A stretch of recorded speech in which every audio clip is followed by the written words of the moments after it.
প্রিয় দর্শক, সোজা কথা অনুষ্ঠানে আপনাদেরকে আবার স্বাগত জানাই। আমাদের সঙ্গে থাকার জন্য ধন্যবাদ। আজকে আমরা আলোচনা করছিলাম ট্রানজিট এবং ট্রানজিট ফি সম্পর্কে। আমাদের সঙ্গে আছেন খন্দকার আব্দুল মুক্তাদির ও ডক্টর আহসান এইচ মনসুর। আমি ডক্টর জনাব মুক্তাদিরের কাছে আবার চাই। তাহলে আপনারা বলছেন যে উভয় পক্ষে আলাপ আলোচনা করে বিশেষজ্ঞদের মতামত নিয়ে এই ব্যাপারে একটা ফি ধার্য করা হোক, তো এবং অন্যান্য দেশে কি আছে সে দৃষ্টান্ত দেখা হোক। তাহলে খবরের কাগজে যে রিপোর্টগুলো বেরিয়েছে সেটা কি একটু কনফিউজিং হবে না? খবরের কাগজের রিপোর্ট এনবিআর এবং অন্যান্য সরকারি সংস্থাকে কোট করে লিখেছে, তাদের নিজস্ব নিশ্চয়ই সূত্র আছে। জি জি জি, ওখানে লেখাই আছে। হ্যাঁ, এবং তারা যে রেট বলেছে নিশ্চয়ই সেটির একটি ভিত্তি আছে। জি, হয়তো সরকারি মহলে সেই নিয়ে চিন্তা ভাবনা হচ্ছে, কিন্তু এখনো প্রাতিষ্ঠানিকভাবে বিভিন্ন বিজনেস হাউস বা চেম্বার বডিজগুলির সাথে সেইভাবে এখনো শেয়ার করা হয়নি। সুতরাং আমাদের অবস্থান থেকে এটি বলাটা মুশকিল। জি, ধন্যবাদ। ডক্টর মনসুর, পত্রিকায় দেখেছি যে তারা বলছে যে ট্রানজিট থেকে যা আয় করা হবে তার ভাগিদার হচ্ছে NBR, BIWTA, directorate of sea transportation, সড়ক বিভাগ ইত্যাদি। আপনার মন্তব্য কি? এরাই কি? এনবিআরটাকে আমি একটু, আমার কাছে একটু অন্যরকম লাগছে। কারণ এনবিআর এর রোল একটা শুধু হতে পারে, শুধু একটা সার্ভিস তারা দিচ্ছে, সেটা হচ্ছে যে পোর্ট অফ এন্ট্রিতে তারা হয়তো কন্টেনার সিল করে দিচ্ছে এবং ওই সিল কন্টেনারটা আবার বের হয়ে যাচ্ছে কিনা সেটা ইনশিওর করা। সেই জন্য হয়তো খুব অল্প পরিমাণে কিছু একটা ফি থাকতে পারে তাদের, ভেরি স্মল। হ্যাঁ, বিডব্লিউটি অবশ্যই পাবে, কারণ আমাদের নদীগুলোর পথগুলোর মেইনটেনেন্সের দায়িত্ব তো আমাদের ইনল্যান্ড ওয়াটার ট্রান্সপোর্ট ওই মন্ত্রণালয়েরই আছে, এবং তারা অবশ্যই রিভার ট্রানজিট ফি চার্জ করবে এবং সেই টাকাটা তারা কালেক্ট করবে এবং টাকাটা কালেক্ট করে তারা ড্রেজিং করবে to maintain the river system.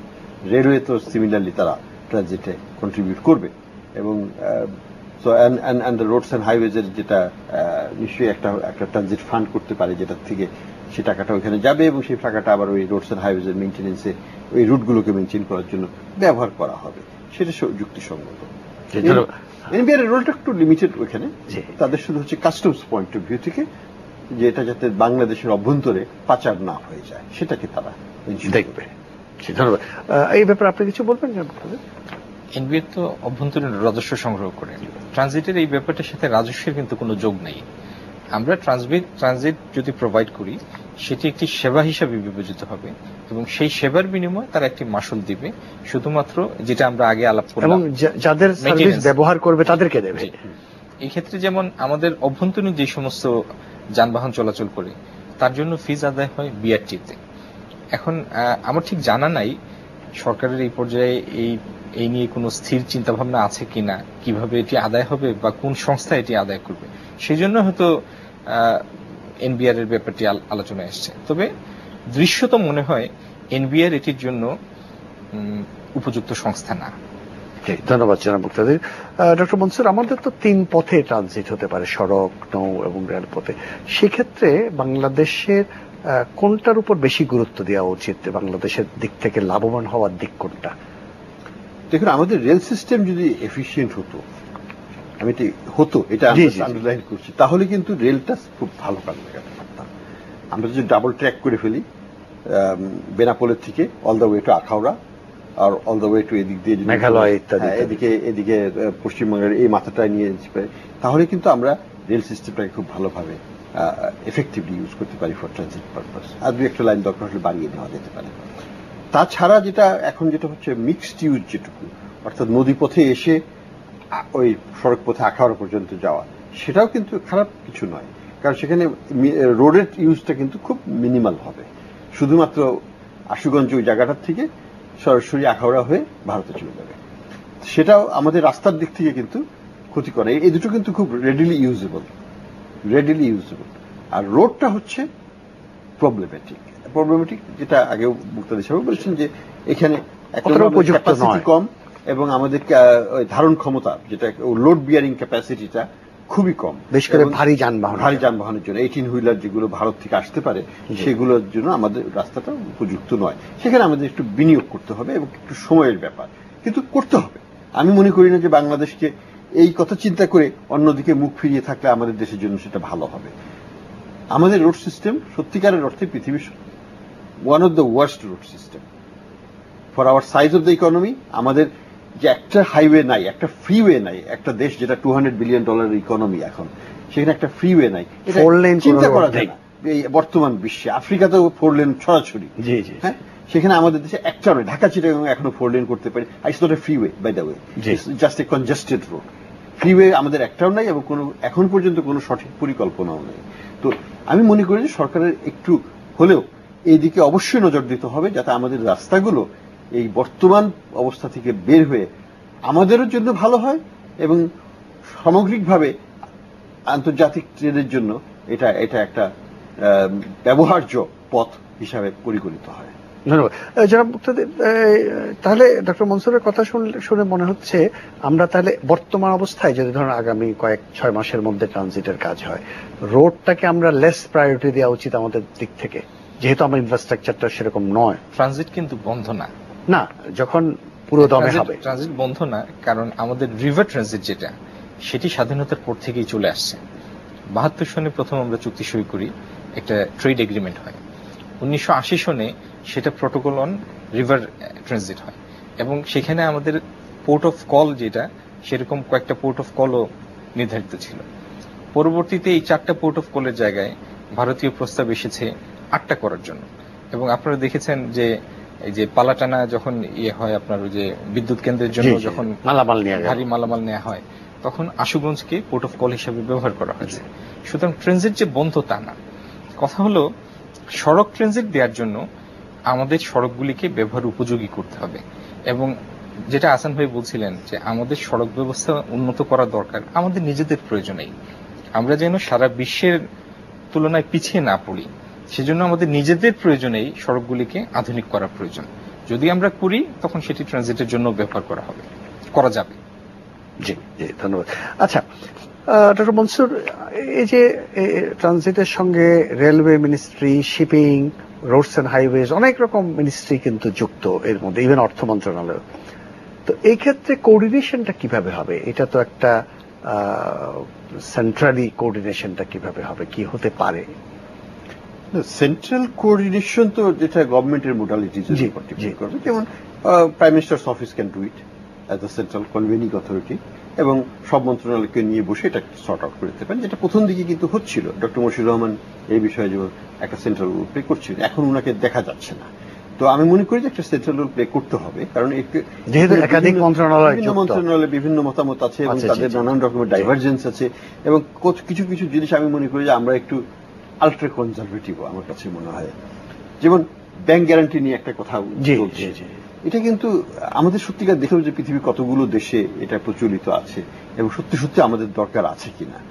আমরা যদি অ্যাটলিস্ট অনেক ট্রায়াল বেসিসে আমরা দেখতে পারি যে এটা সত্যি প্রয়োজন আছে কিনা, নাকি এটা অপ্রয়োজনীয় আননেসেসারি কশন, যে চোর আসবে বলে আমি আমার ঘরটাকে একেবারে লোহা দিয়ে মুড়িয়ে ফেলবো, সেটার প্রয়োজন আছে কিনা অত দূর যাওয়ার। তো সেটাও একটা চিন্তা করার বিষয়। এটা কিন্তু একটা কস্টলি থিং। একটা ব্যাংক গ্যারান্টি নিয়ে আমাকে এটুকু পার হতে হবে, every time I transact and every time is separate bank guarantee নিতে হবে। It hassle as well as cost. So সেটা বিবেচনা নিতে হবে। দরকার হলে পরীক্ষামূলকভাবে আমরা দেখি যেটা রিস্কটা কতখানি। যদি দেখা যায় যে risk is minimal, any trade has some risk anyway, minimal, then we can do without it. কারণ আমি মনে করি যে আমাদের আলটিমেট অবজেক্টিভ হচ্ছে trade facilitation, not trade retardation. তো ট্রেড ফ্যাসিলিটেট করাটা তো উদ্দেশ্য যদি হয়, যতখানি রেস্ট্রিকশন কমিয়ে দিয়ে যদি আমরা ওটাকে ফ্লোটাকে স্মুথ করতে পারি, সেটাই আমাদের আলটিমেট উদ্দেশ্য হওয়া উচিত, নট পুটিং রোড ব্লকস। জি, ধন্যবাদ। জনাব মুক্তাদির, আমাদের স্থল বন্দরগুলোর অবকাঠামো কি এই বড় মাপের ট্রানজিটের জন্য যথেষ্ট উন্নত? স্থল বন্দর খুব বড় সমস্যা না, কারণ স্থল বন্দর দিয়ে ভারতীয় ট্রাকও আসে।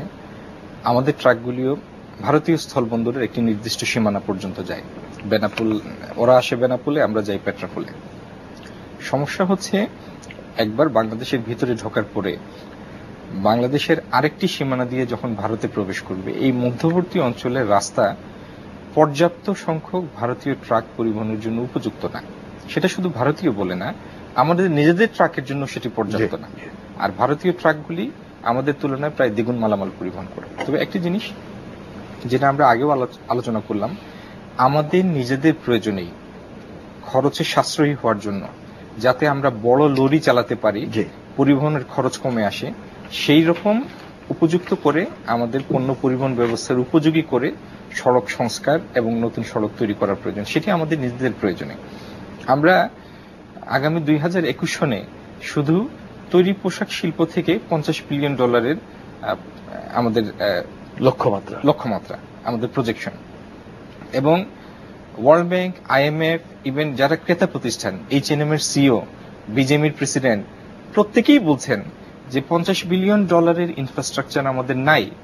তাহলে যে কোনো লক্ষ্যে আমাদের যদি পৌঁছাতে হয়, ইকোনমি আমাদের অর্থনীতির আকার এখন যে পর্যায়ে এসছে, এটির কলেবর যদি আমরা সত্যিকারে বড় করতে চাই এই জায়গা থেকে, তাহলে আমাদের এই অবকাঠামোগত সংস্কার একটি সেই মাত্রা অর্থনীতির বিকাশ সমর্থন করে সেরকম একটি উপযোগী অবকাঠামো তৈরি করতে হবে। এটির কোনো বিকল্প নাই, এবং সেটি যদি আমরা করতে পারি, ট্রানজিট তখন আর কোনো আলাপের বিষয় থাকবে না, সেটি একটি বাস্তবায়নযোগ্য জিনিস হবে।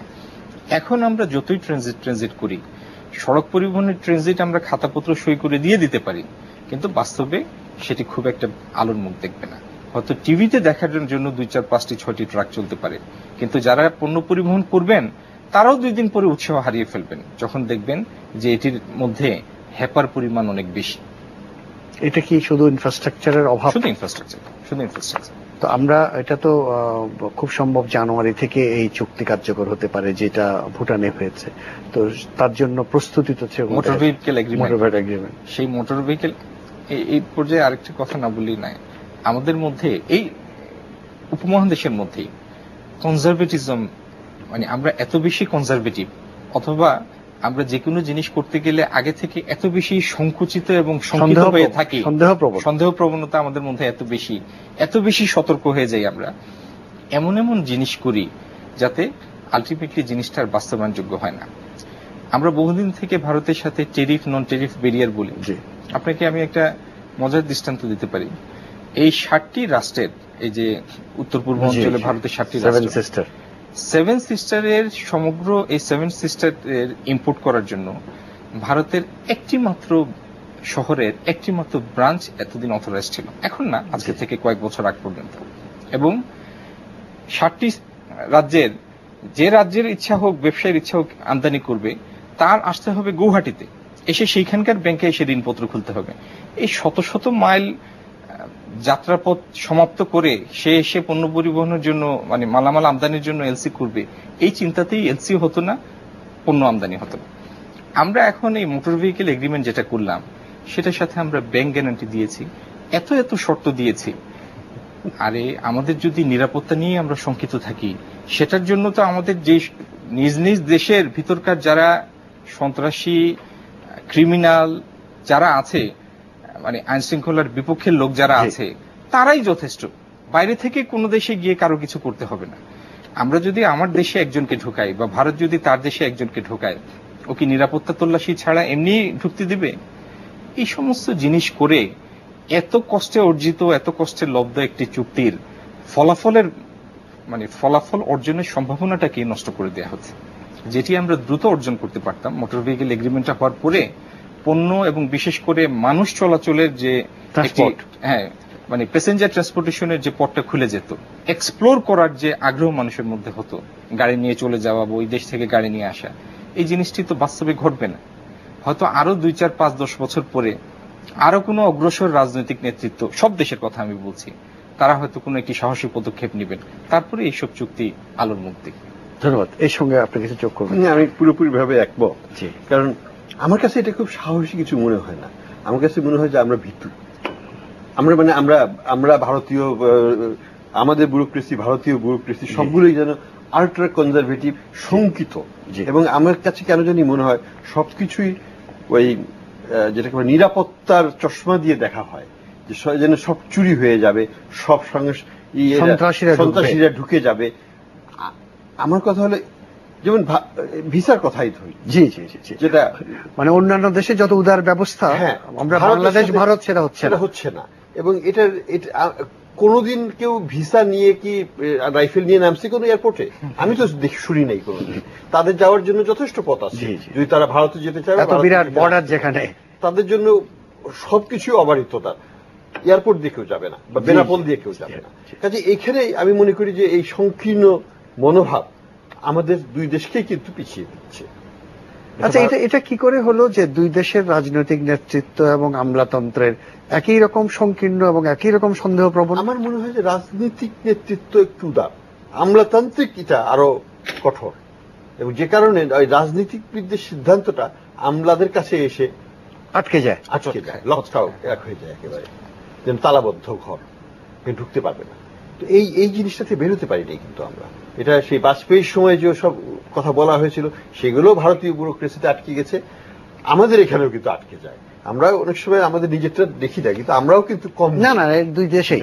কারণ বলা হয় যে ভারত থেকে বাংলাদেশে আসার ব্যাপারে ভিসা পেতে ভারতের লোকদেরও কষ্ট হয়, কাজে এটা ভাইস ভার্সা প্রায়। লাস্ট একটা কোশ্চেন যারা মুক্তাদের, খুব সংক্ষেপে, আপনি যদি একটু উল্লেখ করেছেন এই পুরো ট্রানজিটের ব্যাপারে বাংলাদেশের সাইটে বিশেষ নিরাপত্তার কোন সুযোগ আছে এই ভীতি দূর করার জন্য, এই যে ট্রান্সপোর্ট গুলো বাংলাদেশের তরফে, মানে আমাদের অভ্যন্তরীণ নিরাপত্তা বিঘ্নিত হওয়ার আমি তেমন কোনো কারণ দেখি না। না, ওইসব ট্রান্সপোর্টকে আলাদা কোনো সিকিউরিটি মেজার নেয়ার প্রয়োজন আছে আমার মনে হয় না। আমার মনে হয় বাংলাদেশের জনগণ সাংস্কৃতিকভাবে, ঐতিহাসিকভাবে, চারিত্রিকভাবে বন্ধুবৎসল।